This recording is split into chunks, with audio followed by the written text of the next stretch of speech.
দিবস কি, স্বাধীনতা দিবস কি, স্বাধীনতা দিবস কি, 15ই আগস্ট কি, বন্দে মাতরম, বন্দে মাতরম, বন্দে।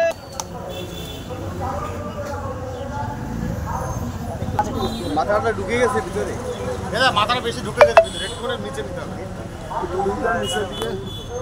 আচ্ছা দাঁড়াও, যাবেন না, যাবেন না, কেউ যাবেন না।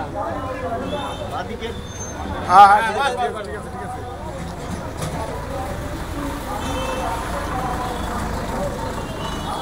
15ই আগস্ট, তার সম্পর্কে স্বপনদাকে কিছু বলবার অনুমতি করছি। এবং চালু